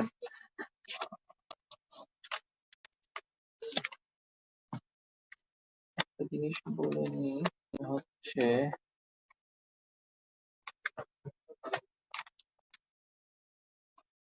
আচ্ছা, স্প্লেনেক্টমির একটা ইম্পর্টেন্ট জিনিস আমি মানে মিস করে গিয়েছি, সেটা হচ্ছে স্প্লেনেক্টমির ক্ষেত্রে, থ্যালাসেমিয়ার ক্ষেত্রে যখন স্প্লেনেক্টমি আমাদের করতে হয়, ইন্ডিকেশনে চলে আসে, যেমন হচ্ছে ম্যাসিভ স্প্লেনোমেগালি থাকলে বা ইনক্রিজিং যদি ট্রান্সমিট রিকোয়ারমেন্ট হয়, তখন আমাদের স্প্লেনেক্টমি করলে কিন্তু আমাদের আগে আমাদের ভ্যাকসিনেশন করে নিতে হয়। ভ্যাকসিনেশন হচ্ছে 3টা অর্গানিজম বিরুদ্ধে, মানে ক্যাপসুলেট অর্গানিজম হচ্ছে, একটা হচ্ছে হেমোফিলাস ইনফ্লুয়েঞ্জা, একটা মেনিঙ্গোকক্কাল, একটা নিউমোকক্কাল। এর মধ্যে হেমোফিলাস ইনফ্লুয়েঞ্জা যেটা আছে, সেটা তো আমরা হচ্ছে ইয়ারলি দিই। মেনিঙ্গোকক্কালটা হচ্ছে 5 ইয়ারলি, নিউমোকক্কাল সম্ভবত 5 ইয়ারলি দেয়।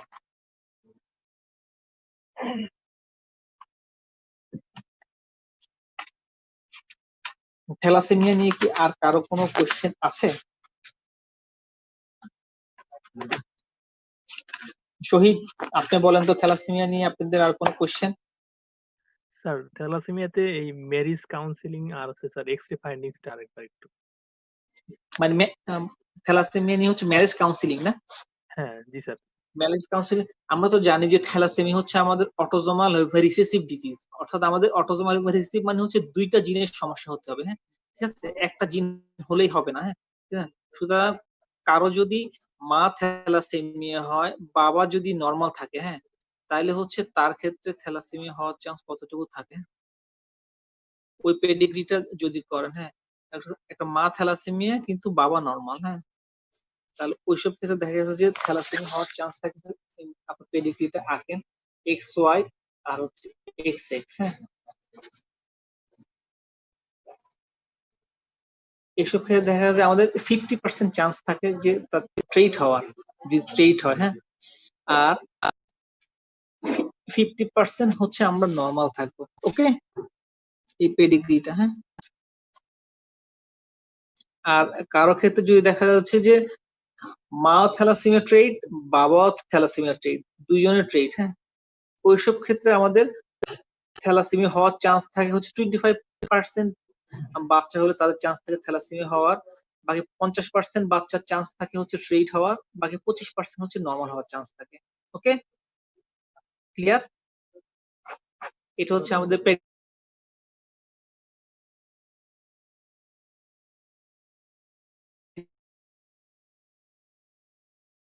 pedigree। এই জন্য খুব ইম্পর্টেন্ট, কারণ আমাদের ডিজি হেলথে কিন্তু মানে নতুন একটা প্রজেক্ট রান করছে, সেটা হচ্ছে আমরা থ্যালাসেমিয়া কিওর করবো 2028 সালের মধ্যে।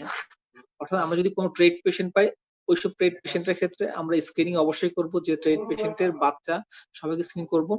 যার বিয়ে হয়ে গেছে, যাদের বিয়ে হয়নি তাদের ক্ষেত্রে বলবো যে আপনি যদি নেক্সট বিয়ের পূর্বে অবশ্যই আপনার যে ম্যারেজ, মানে আপনার যে পার্টনার থাকবে তার অবশ্যই আপনি হিমোগ্লোবিন ইলেকট্রোফোরেসিস করে নেবেন। তার কারণ হচ্ছে ইম্পর্টেন্ট, এটা ইম্পর্টেন্ট যে হচ্ছে একটা ট্রেইটের যদি অপোজিট পার্টনার যদি নর্মাল থাকে, তাহলে ওইসব পেশেন্ট তার বাচ্চা টাচ্চা হলে থ্যালাসেমিয়া হওয়ার চান্স খুব কম থাকে। কারণ একটা থ্যালাসেমিয়া বাচ্চা কিন্তু শুধু মানে একটা পরিবারের জন্য না, পুরো সোসাইটির জন্যই আস্তে আস্তে বোঝা হয়ে যায়, হ্যাঁ, মানে বোঝা বলতে হচ্ছে তার মানে মানে বিভিন্ন রিকোয়ারমেন্ট লাগে, এত রিকোয়ারমেন্টের যে এত টাকা মানে তার খরচ হয়, যেমন ব্লাড ট্রান্সফিউশন, আয়রন চিলেশন, বিভিন্ন মানে তখন দেখা যায় যে আমাদের মানে মানে সব ফ্যামিলি সেটা করতে পারে না। এই জন্য আমরা যদি আগে প্রিভেনশনে চলে যাই, তাহলে এটা আমাদের জন্য খুব লাভজনক হবে। এটা হচ্ছে ম্যারেজ কাউন্সিলিং। আর যদি দেখা যায় যে কোনো বাবা মা যদি না জানে যে না, যে মানে দুইজনই ক্যারিয়ার, সাইলেন্ট ক্যারিয়ার ক্ষেত্রে সাধারণত জানে, মানে বেসিক্যালি এই সমস্যাটা হচ্ছে হিমোগ্লোবিন ইর ক্ষেত্রে দেখা যাচ্ছে বাবা হচ্ছে হিমোগ্লোবিন ই ট্রেট, মা হচ্ছে বিটা থ্যালাসেমিয়া ট্রেট, বাচ্চা হয়ে গিয়েছে হিমোগ্লোবিন ই বিটা থ্যালাসেমিয়া। তখন দেখা যাচ্ছে যে মাও জানে না, বাবাও জানে না, কারণ কথা হচ্ছে ই ট্রেটে সাধারণত হিমোগ্লোবিন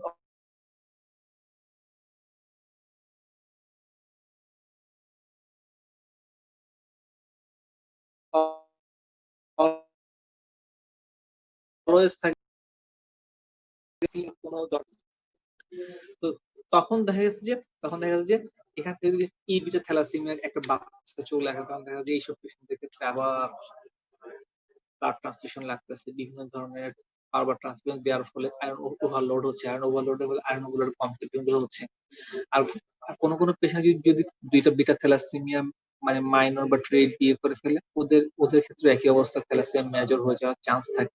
এই জন্য আমাদের সবসময় থ্যালাসেমিয়া যারা মেজর তারা তো হয়ে গেছে, ওদের তো কিছু করার নেই। আর যারা যে ট্রেড থাকে ওদের সাথে কাউন্সিলিং থাকে, ম্যারেজ কাউন্সিলিং মাস্ট, অর্থাৎ বিয়ে করার পূর্বে সে যাতে তার অপোজিট পার্টনার একটা ইলেকট্রোফোরেসিস করিয়ে নেয়, ফিমেল হইলে মেলে, মেল হলে ফিমেলের। ক্লিয়ার? আর যদি ইন কেস দুইজন মানে না জানে কিন্তু দেখা গেছে যে মানে মানে ওয়াইফ প্রেগনেন্ট হয়ে গিয়েছে, তখন ওইসব ক্ষেত্রে ডায়াগনোসিস অনেকগুলো টুলস আছে, আমরা বিভিন্ন অ্যামাইনো অ্যাসিড ফ্লুইড নিয়ে করতে পারি। কিন্তু ওইসব ওইসব করার চেয়ে যদি আমরা এই ম্যারেজ কাউন্সিলিং আগে করে ফেলতে পারি তাহলে আমাদের জন্য খুব লাভজনক হবে। কিন্তু আর যদি হয়ে যায় তখন আমরা আবার ওইভাবে ধারণা অ্যামাইনো অ্যাসিড ফ্লুইড, তারপর হচ্ছে অ্যামনিওটিক ভিলাস স্যাম্পলিং, এগুলো দিয়ে আমাদের বিভিন্ন সপ্তাহে আমরা ডায়াগনোসিস করতে পারি। হ্যাঁ, ডায়াগনোসিস করলে ওখানে কিন্তু অ্যাবর্শনের চান্স থেকে যায় কিন্তু অলওয়েজ। হ্যাঁ, দুইজন ট্রেট হইলে তো আমি বলেছি যে মানে 25% বাচ্চা থ্যালাসেমিয়া হওয়ার চান্স থাকবে, আর 50% হচ্ছে ট্রেট হওয়ার, আর বাকি 25% কিন্তু নর্মাল হওয়ার চান্স থাকে। হ্যাঁ, আর কিছু? ঠিক আছে, থ্যাংক ইউ স্যার। তাহলে আলফা বিটা থ্যালাসেমিয়া নিয়ে আপনাদের আর কোনো কোশ্চেন আছে? স্যার আয়রন চিলেটিং এজেন্ট তিনটার নাম স্যার একটু যদি কাইন্ডলি বলতেন আবার।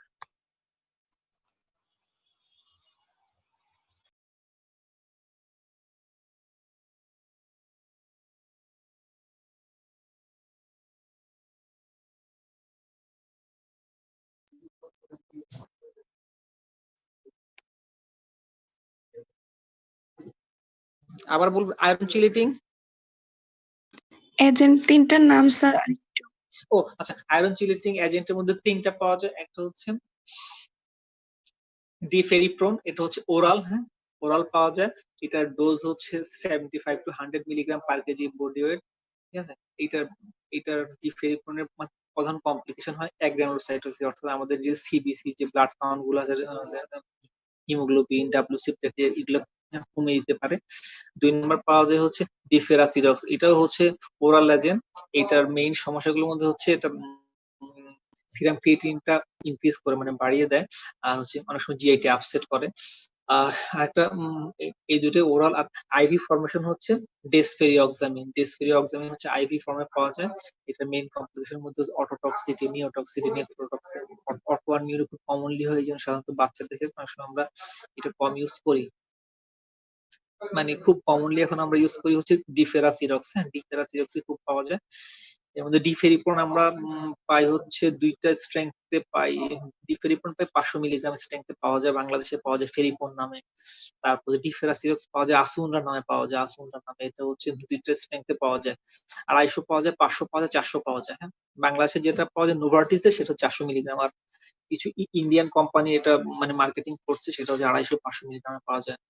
আর ডেসফেরিঅক্সামিন 500 মিলিগ্রাম নামে পাওয়া যায়, 500 মিলিগ্রাম পাওয়া যায়। ডেসফেরিঅক্সামিনের ডোজ হচ্ছে 20 to 30 milligram per KG body weight হিসাবে ডেসফেরিঅক্সামিন পাই। আর ডিফেরাসিরক্সের ডোজও ওরকমই, আপনার হচ্ছে 20 to 30 milligram per KG body weight. তবে ডিফেরাসিরক্সের একটা খাওয়ার একটা খুব ইম্পর্টেন্ট ইয়ে হচ্ছে যে এটা মর্নিং এ এমটি স্টোমাকে খেতে হয় আর কি, যে কোনো পানির সাথে বা জুসের সাথে খেতে হয় আর কি, তাহলে ইয়াটা ভালো হয়।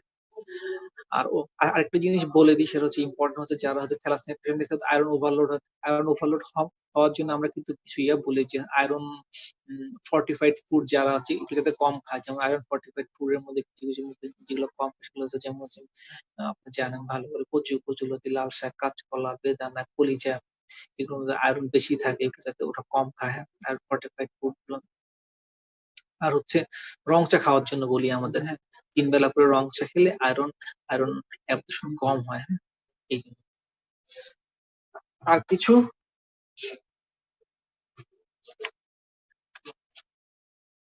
থ্যালাসেমিয়া, তাহলে এরপর আমরা সিএমএল এ চলে যাব, ক্রনিক মাইলয়েড লিউকেমিয়া।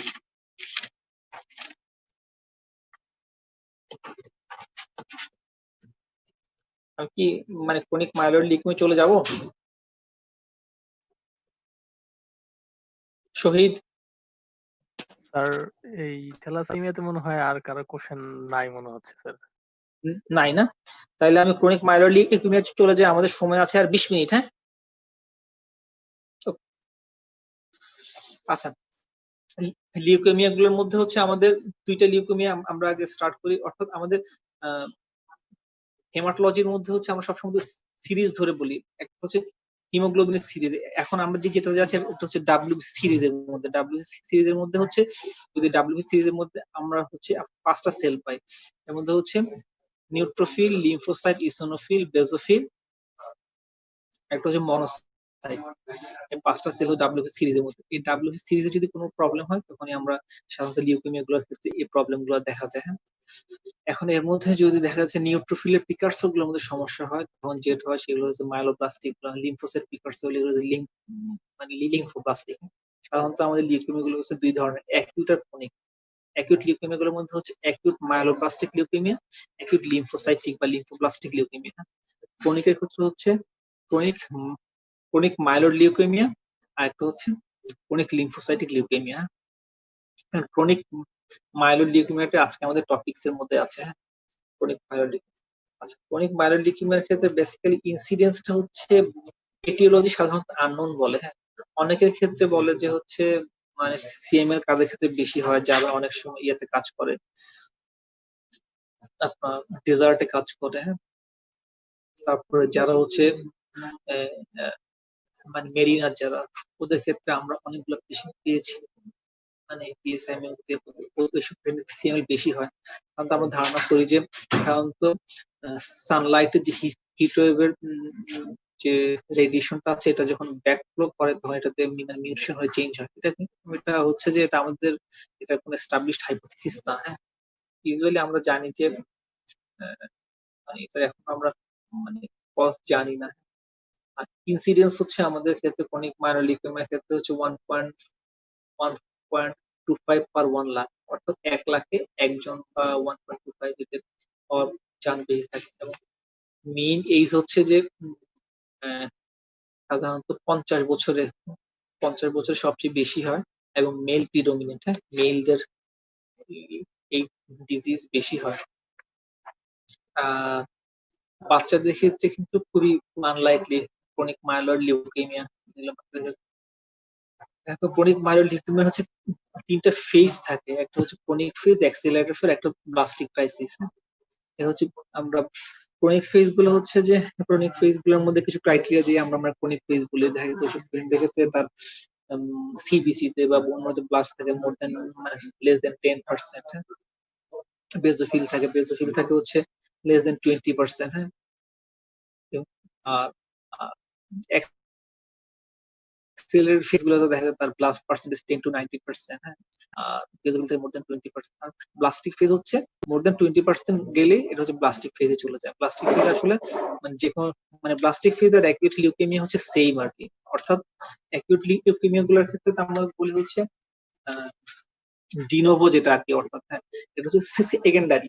অর্থাৎ হচ্ছে কিছু কিছু দেখবেন অ্যাকিউট লিউকেমিয়া যেমন হচ্ছে এএমএল এএলএল এর ক্ষেত্রে অনেকে বলে এটা কি ডিনোভো নাকি সেকেন্ডারি। সেকেন্ডারি মানে এই যেমন বিভিন্ন ডিজিজ থেকে যখন আসে, যেমন সিএমএল থেকে একটা পেশেন্ট যদি মানে এএলএল বা এএমএল হয় তখন আমরা বলি আর কি সেকেন্ডারি কজ আর কি।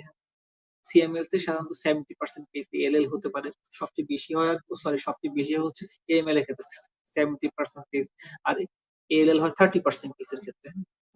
এছাড়া আরো অনেকগুলো ডিজিজে কিন্তু এএলএল বা এমএল হতে পারে, যেমন এমডিএস থেকে আসে, অ্যাপ্লাস্টিক এনিমিয়া থেকে আসে, ওগুলো থেকে কিন্তু।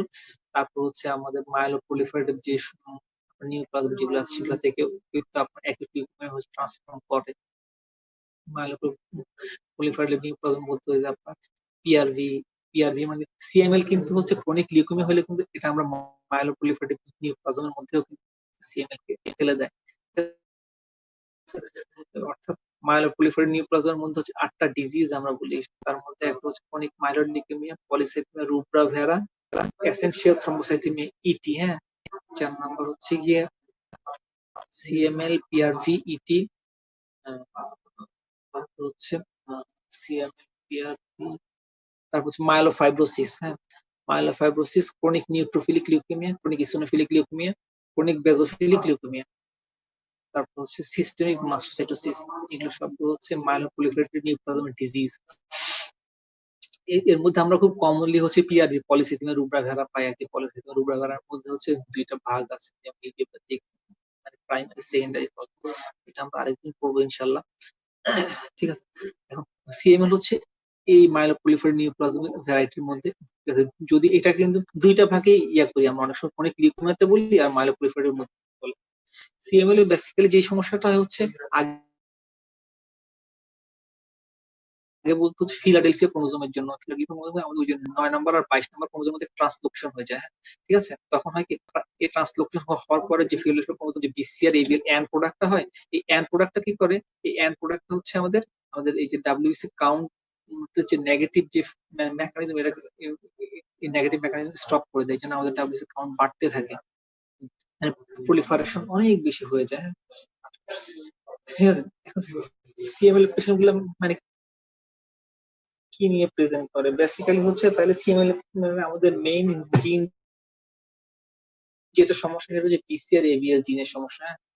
সিএমএল বলে যে আমার অ্যাবডোমিনালের ক্ষেত্রে অ্যানোরেক্সিয়া নিয়ে প্রেজেন্ট করতে পারে, বা অনেক সময় বলে যে আমার বাম দিকে হঠাৎ করে মানে আস্তে ফুলে যাচ্ছে আর কি, হ্যাঁ, fullness in the left side of the abdomen, এগুলো নিয়ে খুব কমনলি প্রেজেন্ট করে। এক্সামিনেশন করলে আমরা দেখি যে পেশেন্টের ক্ষেত্রে হয়তো অনেক সময় এনিমিয়া থাকে, আর যখন হচ্ছে অ্যাবডোমেন এক্সাম করি তখন অর্গানোমেগালি পাই, কমনলি স্প্লিন পাওয়া যায়। সিবিসি আমাদের সিএমএল ডায়াগনোসিস জন্য মানে যে কোনো ডিজিজের ক্ষেত্রে কিন্তু মানে আপনার সবচেয়ে ইম্পর্টেন্ট জিনিস হচ্ছে প্রথমে দুইটা টেস্ট খুব কমনলি মনে একটা হচ্ছে ফর ডায়াগনোসিস আর টু সি কমপ্লিকেশন, ঠিক আছে?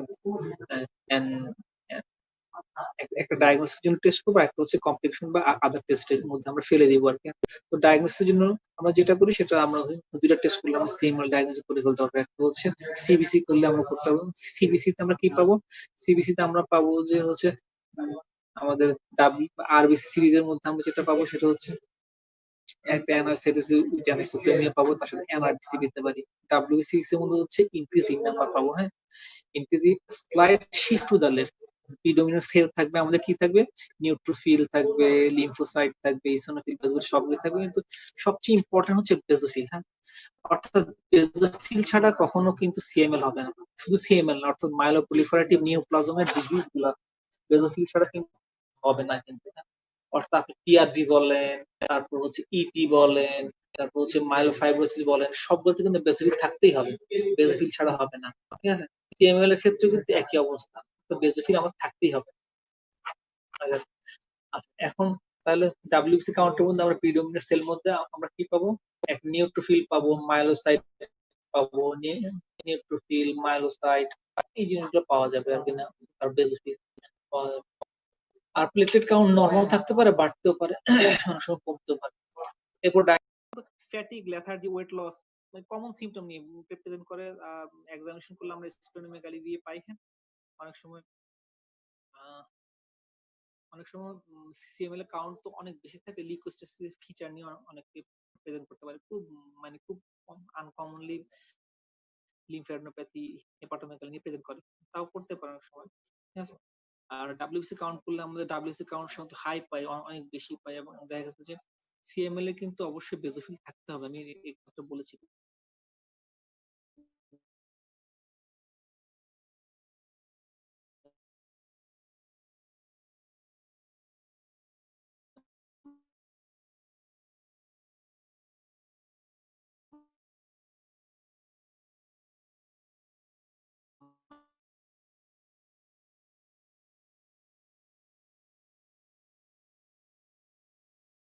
মানে বেসোফিল ছাড়া তারপর হচ্ছে ডায়াগনোসিসের জন্য আমরা প্রথমে সিবিসি করব। সিবিসি এর মধ্যে আমাদের প্রিডোমিনেন্ট সেলের মধ্যে হচ্ছে নিউট্রোফিল পাওয়া যাবে, মাইলোসাইট পাওয়া যাবে, কিন্তু হচ্ছে বেসোফিল অবশ্যই পাওয়া যাবে, বেসোফিল ইম্পর্টেন্ট। আর এরপরে আমাদের ফাইনাল ডায়াগনোসিসের জন্য হচ্ছে বিসিআর এবিএল অবশ্যই করব। বিসিআর এবিএল সাধারণত আমরা দুইখান থেকে করতে পারি, হ্যাঁ। বিসিআর এবিএল হচ্ছে বোন ম্যারো থেকে করতে পারি, আর হচ্ছে ব্লাড থেকে করতে পারি। ইনিশিয়ালি আগে আমরা বোন ম্যারো থেকে করতাম, কিন্তু এখন দেখি যে আর মানে বোন ম্যারো দরকার হয় না, ব্লাড থেকেই করা যায়, ব্লাড থেকে বিসিআর কিন্তু আমরা মানে কি করি, একটা কোয়ান্টিটেটিভ করি, কোয়ান্টিটেটিভ ভ্যালু করি। দুইটা ভ্যালু করা যায়, একটা কোয়ালিটেটিভ, একটা কোয়ান্টিটেটিভ। মানে কোয়ালিটেটিভ মানে হচ্ছে সে বলে দিবে হচ্ছে পজিটিভ নেগেটিভ বিসিআর আছে নাই, আর হচ্ছে কোয়ান্টিটির মধ্যে সে পার্সেন্টেজ সব মানে বলে দেয়। কোয়ান্টিটেটিভ ভ্যালু অনেক ইম্পর্টেন্ট আছে। আচ্ছা, আর এরপর হচ্ছে গিয়ে টু সি কমপ্লিকেশন এবং আদার ইয়ার জন্য আমরা সব মানে রুটিন টেস্ট সবগুলাই আমরা করব সিএমএল এর জন্য। সব রুটিন টেস্টের মধ্যে যেটা হচ্ছে যে এসজিপিটি, ক্রিয়েটিনিন, একটা আলট্রাসোনোগ্রাম, হ্যাঁ, একটা আলট্রাসোনোগ্রাম, ইসিজি, সবগুলো সিরাম ইউরিক অ্যাসিড আছে সবগুলো আমরা করে নিব। এখন হচ্ছে আমরা যাবো ট্রিটমেন্টের মধ্যে প্রথমে যে কোনো ট্রিটমেন্টের ক্ষেত্রে আমি সবসময় বলি যে একটা সাপোর্টিভ, একটা হচ্ছে স্পেসিফিক। সাপোর্টিভ ট্রিটমেন্টের মধ্যে হচ্ছে যখন যদি পেশেন্টের জাল প্যারাসিটামল দিয়ে সিএমএল আমরা ব্যবহার করে না। স্পেসিফিক ট্রিটমেন্টের মধ্যে সিএমএল এর ক্ষেত্রে কিন্তু আমাদের অনেক ভালো চলে এসেছে, যেটা হচ্ছে টাইরোসিন কাইনেস ইনহিবিটর। যেমন হচ্ছে টাইরোসিন কাইনেস ইনহিবিটর গুলা আমি যখন এমবিতে ছিলাম তখন মানে ফার্স্ট জেনারেশন ছিল, ইমাটিনিবি ছিল। ইউজুয়ালি কিন্তু সিএমএল কে কিন্তু এখন আমরা কিন্তু রোগ মনেই করি না। সিএমএল জাস্ট মানে ডিজিজ হওয়ার পর ডায়াগনোসিস পর শুধু ফলো আপটা ইম্পর্টেন্ট, হ্যাঁ, ফলো আপটা ইম্পর্টেন্ট। আর রিল্যাপস যখন হয়ে যাবে, অ্যাক্সিলারেট ফেজ বা প্লাস্টিক ফেজ, তখন তার একটা ঝামেলা পড়ে। আর নাহলে সিএমএল দেখা যায় নর্মাল লাইফ সে লিড করতে পারে। একটা সিএমএল পেশেন্ট আগে বলতো যে হচ্ছে 5 বছর 6 বছর বাঁচে, এখন কিন্তু মোর দ্যান 15 ইয়ার্স তার সার্ভাইভালে চলে আসছে। সিএমএল এর ক্ষেত্রে আমাদের খুব কমন ড্রাগ চলে আসে। ফার্স্ট জেনারেশনের ক্ষেত্রে আমরা ইউজ করি ইমাটিনিব গুলো, আমরা ইউজ করি ইমাটিনিব। আর সেকেন্ড জেনারেশনের মধ্যে ড্যাসাটিনিব, নিহিলোটিনিব। থার্ড জেনারেশন চলে আসছে মানে পোনাটিনিব, বোসোটিনিব, সবগুলো চলে আসছে। সিএমএল এর ক্ষেত্রে ওই যে আমি কিন্তু বলেছিলাম যে আমরা যখন ডিসেরেবল করব তখন কিন্তু হচ্ছে কোয়ান্টিটেটিভ ভ্যালু করব। কোয়ান্টিটেটিভ ভ্যালু করলে এটা কিন্তু আমাদের ফলো আপ করতে হবে। ফলো আপ সাধারণত আমরা হচ্ছে 4 বারে করি সিএমএল এর ক্ষেত্রে, একটা 3, 6, 12, 18। হ্যাঁ, অর্থাৎ আমার টার্গেট থাকবে হচ্ছে আমি 3 বা 6 মাসে আমার যেটা মানে প্রথম ভ্যালু ছিল সেইটা থেকে আমার অ্যাটলিস্ট 10% কমতেই হবে। অর্থাৎ প্রথম ভ্যালু যদি আমার যদি 50% থাকে তাহলে হচ্ছে 3 মাস বা 6 মাসে এটা 5% এর চেয়ে কম হতে হবে। হ্যাঁ, আর 12 মাস বা 18 মাস এটা আমাদের লেস দেন 1% হতে হবে, যেটা মেজর মলিকুলার রেসপন্সের জন্য। সিএমএল এর ক্ষেত্রে যদি আমি 12 থেকে, ইউজুয়াল ট্রিটমেন্ট হচ্ছে 2 বছরের ট্রিটমেন্ট। ইমাটিনিব একটা 400 মিলিগ্রাম করে পাওয়া যায়, 400 মিলিগ্রাম করে আমরা 2 বছর ডেইলি খাবো।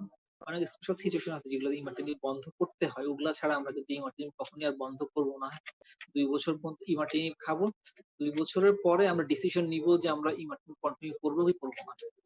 ঠিক আছে, 2 বছর পরে দেখা গেছে মানে কিছু কিছু স্টাডি আছে, যেমন জার্মান স্টাডি, তারপর হচ্ছে ফ্রেঞ্চ স্টাডি।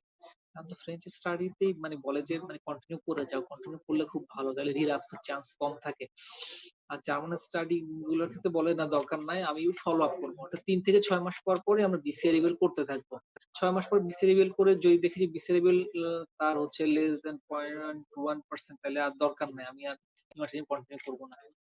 তো দেখা গিয়েছে যে অনেক পেশেন্টের ক্ষেত্রে ফ্রেঞ্চ স্টাডিতে যে যারা মানে 2 বছর পর মানে কন্টিনিউ করেনি তাদের ক্ষেত্রে 40% রিল্যাপস করে। এই জন্য বলে যে কন্টিনিউ করাটাই ভালো। এগুলো আসলে ডিবেট আছে। ফাইনালি হচ্ছে যে ইমাটিনিব ওষুধ আবিষ্কারের আগে কিন্তু আগে যে বোন ম্যারো ট্রান্সপ্লান্টেশনের 1 নম্বর ইন্ডিকেশনের মধ্যে কিন্তু ক্রনিক মায়োলিউকেমিয়া ছিল।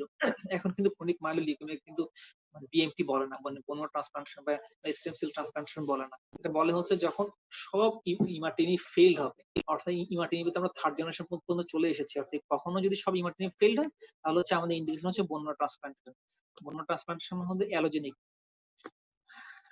আর ট্রিটমেন্টের ক্ষেত্রে স্পেসিফিক এর ক্ষেত্রে আমাদের আর কিছু নাই। কমপ্লিকেশন ম্যানেজমেন্টের মধ্যে যেমন কাউন্ট বেশি থাকে আমাদের, ইউরিক অ্যাসিড বেশি থাকতে পারে।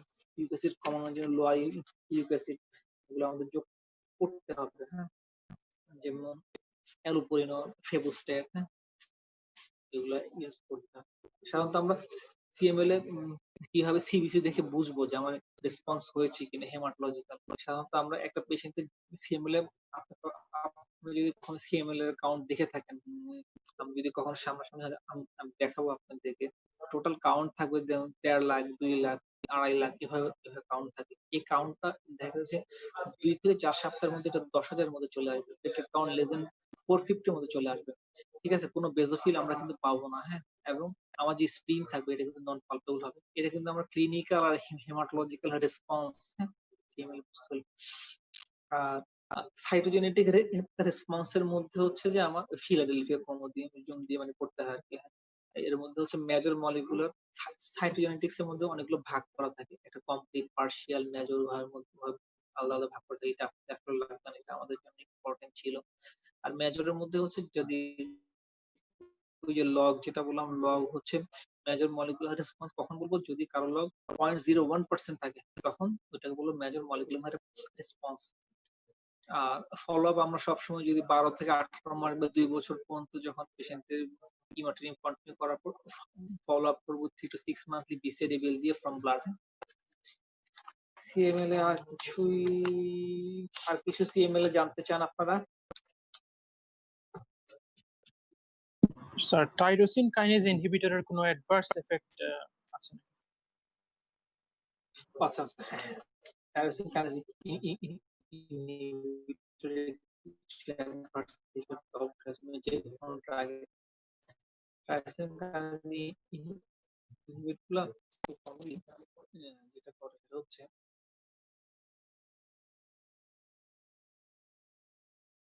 একটা হচ্ছে আমরা তো দিচ্ছি হচ্ছে সে মানে কাউন্ট কমানোর জন্য, সে হচ্ছে যে একটা কাউন্ট কমিয়ে দেয়। হ্যাঁ, কাউন্ট কমাতে কমাতে দেখা যাচ্ছে যে অনেক সময় দেখা যাচ্ছে যে তার মানে কাউন্ট এমন লেভেলে কমায় দেয় যে আমার অফ করতে হয়, ক্যান্সার চলে আসে।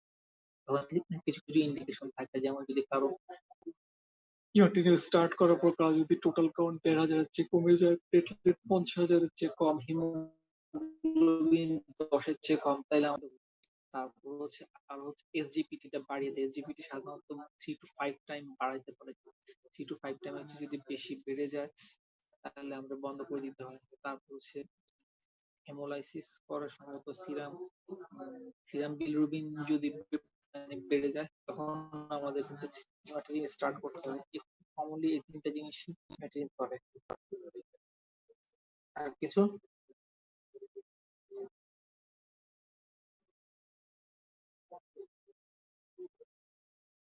স্যার আমরা যে ক্রনিক ফেজে যে মানে প্রথমে ইমাটিনিব দিচ্ছি মানে ট্রিটমেন্টের হিসেবে, তো এখানে স্যার ইমাটিনিবের মানে সাইটোজেনিক যে রেসপন্সটা এটা একটু স্যার কিভাবে কি এটা একটু জানতে চাচ্ছি আর কি। সাইটোজেনিক রেসপন্স বলতে হচ্ছে প্রথমে তো আমরা বিসিআরএবিএল এর আপনার পার্সেন্টেজটা করে নিই। হ্যাঁ, ঠিক আছে, বিসিআরএবিএল এর পার্সেন্টেজটা করে নিয়ে আমরা তখন তার পার্সেন্টেজ দিয়ে আমরা বলি, ঠিক আছে, বিসিআরএবিএল টা তার কত পার্সেন্ট কমলো, ওইটাই তো সাইটোজেনেটিক্স। মানে বুঝে নাই, বিসিআরএবিএল তো আমার যে জিনটা মানে মানে আগে যে সাইটোজেনেটিক রেসপন্স আমরা করতাম ফিলাডেলফিয়া ক্রোমোজোম দিয়ে, এখন সেটা আমরা বিসিআরএবিএল দিয়ে করি। বিসিআরএবিএল যদি আমার ইনিশিয়ালি ডায়াগনোসিস সময় থাকে আপনার 40%, তাহলে 3 থেকে 6 মাসে যদি 4% এর চেয়ে কম আসে তার মানে আমার সাইটোজেনেটিক রেসপন্স হয়েছে। 3 থেকে 6 মাসের এটা হচ্ছে আমার টার্গেট। 12 থেকে 18 মাসের টার্গেট হচ্ছে আমার লেস দেন 1%। 18 মাসে হচ্ছে আপনার আর মেজর মলিকুলার রেসপন্স আমি বলবো যদি আমার এই টার্গেট হয়ে যায় 0.1% এর চেয়ে কম। আর মানে এখানে কি স্যার ওই যে ওই ট্রান্সলোকেশন যে হচ্ছে মানে ক্রোমোজোম 9 এবং 22 এর মাঝে এইটা কি কমায় দেয় নাকি? হ্যাঁ, মানে অর্থাৎ সে ওই ট্রান্সলোকেশনটা তো তার ওই যে বিসিআরএবিএল এর যে জিনের পার্সেন্টেজটা কিন্তু শেষে কমাই দিচ্ছে একবারে। জি স্যার, বুঝতে পারছি, থ্যাংক ইউ। না, আমাদের ইয়ে হওয়ার পর যে রিসেপ্টরের সাথে সে লাগে ইমার্টিনিব সেখানে গিয়ে লেগে থাকে, তখন আর ও আর কাজ করতে পারে না। তখন তখন দেখা যাচ্ছে যে তার আস্তে আস্তে বিসিআরএবিএলটা আস্তে আস্তে কমতে থাকে, বুঝছেন? এভাবেই তার মলিকুলার মানে রেসপন্স করে দেয় আর কি।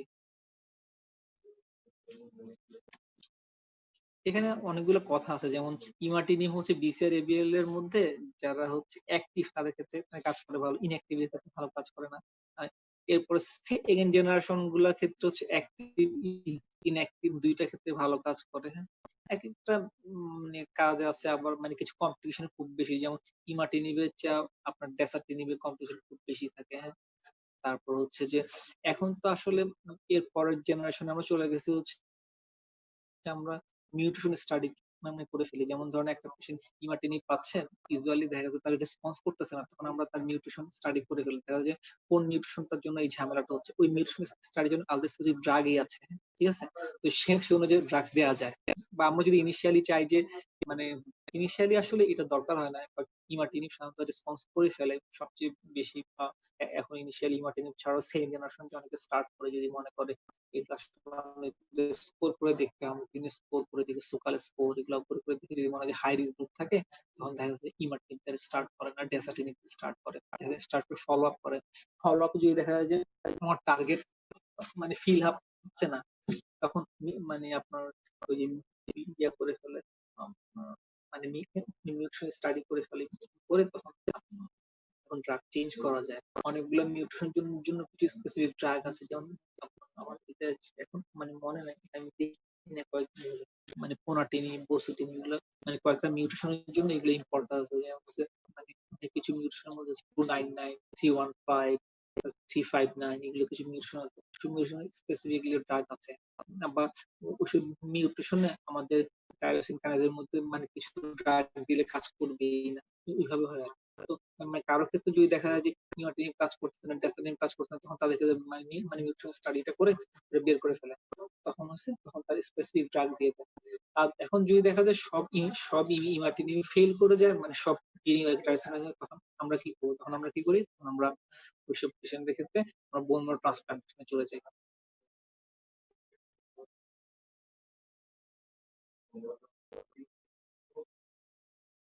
শহীদ, আর কিছু? জি স্যার, আমি আমার কোশ্চেন অ্যান্সার পাইছি স্যার, থ্যাংক ইউ স্যার। আর কেউ কিছু জিজ্ঞেস করবেন?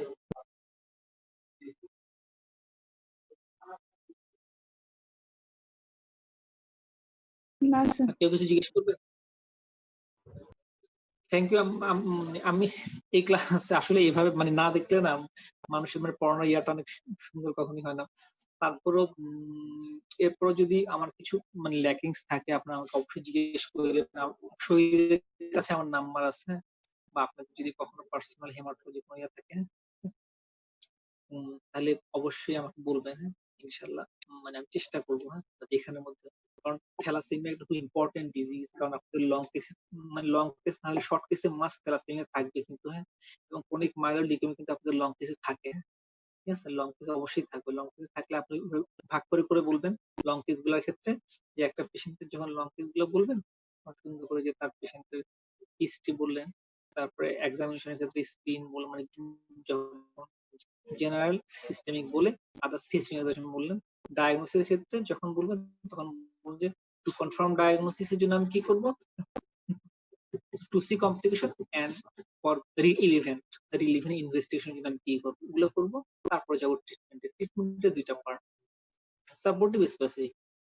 আপনি যে কোনো লং কেসে এভাবে বলেন, ইনশাল্লাহ মানে স্যাররা খুশি হয়ে যাবে, বুঝছেন, মানে ভাগ ভাগ করে বললেন যে আপনি একটা লং কেস ক্ষেত্রে যে মানে এটা সিএমএল না হোক, অন্য যে কোনো লং কেস হোক, মানে প্রথম হচ্ছে টু কনফার্ম ডায়াগনোসিস, তারপরে হচ্ছে to see complication and relevant investigation, এই দুইটা হেডিং এ বলবেন। আর ট্রিটমেন্ট অলওয়েজ হচ্ছে দুইটা ভাগে, সাপোর্টিভ স্পেসিফিক, ঠিক আছে।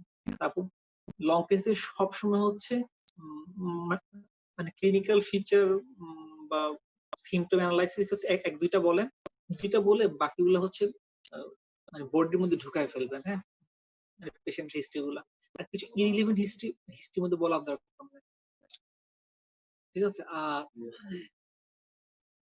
আর হচ্ছে এক্সামিনেশনের ক্ষেত্রে অলওয়েজ জেনারেল এক্সামিনেশন আগে, তারপর সিস্টেমিকের পরে কিন্তু একটা কথা বলতে হবে যে other systemic examination reveals no abnormality, হ্যাঁ, এটা না বললে এই কথাটা কমপ্লিট হয় না যে আপনি অন্য হয়তো দেখা গেছে যে আপনি আধা ঘন্টার মধ্যে সময় পান নাই, আপনি হয়তো আগে জেনে গেছেন যে আপনার এই কেসটা হচ্ছে সিএমএ, আপনি সুন্দর করে সাজায় বলছেন, কিন্তু আপনি যদি না বলেন যে other systemic examination reviews no abnormality, তাহলে আমি বুঝতে পারছি না যে আপনি অন্য সিস্টেম দেখছেন কিনা, তাহলে আমি বুঝে নিব আপনি দেখেন নাই। আর যদি বলেন তাহলে বুঝবো আপনি দেখছেন। শর্ট কেসের ক্ষেত্রে একই, শর্ট কেসের ক্ষেত্রে যদি এরকম একটা স্পিন দিয়ে আপনাকে দিয়ে দেয়, স্পিন দিয়ে কিন্তু আপনি প্রথমে সিএমএল বলবেন না, আপনি সুন্দর করে বলবেন যে কোনো শর্ট কেস দিলে আপনি বলবেন স্যার আমি I want to C the relevant, আমি রিলিভেন্ট দেখতে চাই, একটা স্পিন দিয়ে। তখন স্যার বলবেন না, রিলিভেন্ট দেখার দরকার নাই স্যার, আপনি দেখে দিবেন। তখন বলবেন sir I have some differentials এর মধ্যে কি থাকবে, ডিফারেন্সিয়ালস এর মধ্যে ওইভাবে থাকে যে একটা স্পিনের যে ডিড এর মধ্যে আমাদের, যদি তার বয়স কম হয় এক ধরনের, বয়স বেশি হইলে এক ধরনের, বয়স যদি কম হয় তাহলে আপনি ওখানে সিএমএল বললে কিন্তু আটকায় যাবেন। বয়স বেশি হলে কিন্তু বলতে পারবেন, মানে 50 এর চেয়ে বেশি। বয়স কম হচ্ছে না, একটা বাচ্চার বয়স হচ্ছে 8 বছর থেকে তার স্পিন বড়, আপনি বললেন সিএমএল, বেসিক্যালি এটা থ্যালাসেমিয়া পেশেন্ট, থ্যালাসেমিয়া বাচ্চা ছিল, ও 10 বছর 15 বছর 20 বছর, হ্যাঁ। আর দেখা যায় একজন বুড়ো মানে বুড়ো বলতে যার বয়স মোট 40 বা 45 ক্রস করে গেছে বা 50 ক্রস করে গেছে, সেক্ষেত্রে আপনি থ্যালাসেমিয়া জীবনে বলবেন না। যদি আপনি বলেন যে ক্রনিক ম্যালেরিয়া, ক্রনিক কালাজ্বর, CL with portal hypertension, chronic myeloid leukaemia, lymphoma, আপনি মানে ডিডি বলবেন। তখন স্যার বলবে তোমার ক্ষেত্রে কি মনে হয়? আমি বলবো, স্যার এখান থেকে যেকোনো একটা হতে পারে। তখন বলবো, তাহলে তুমি তোমার ডিডি গুলো কিভাবে এস্টাবলিশ করবে? ডিডি এস্টাবলিশ করে তখন তুমি বলবেন যে যদি ক্রনিক ম্যালেরিয়া এটা করবো, ক্রনিক কালাজ্বর হলে এটা করবো, সিএমআর হলে বিসিআর বের করবো, একটা একটা পরীক্ষা, হ্যাঁ। সিএলডি হলে কি করবো? সিএলডি হলে একটা আল্ট্রাসাউন্ড করলে হয়, বা এন্ডোস্কোপি করতে হচ্ছে না। Final diagnosis short case always. Thank you আপনাদেরকে। ইনশাআল্লাহ নেক্সট ক্লাসে যদি হেমাটোলজি কোনো টপিকস থাকে আবার চেষ্টা করবো আমার। Thank you sir. আর যদি কোন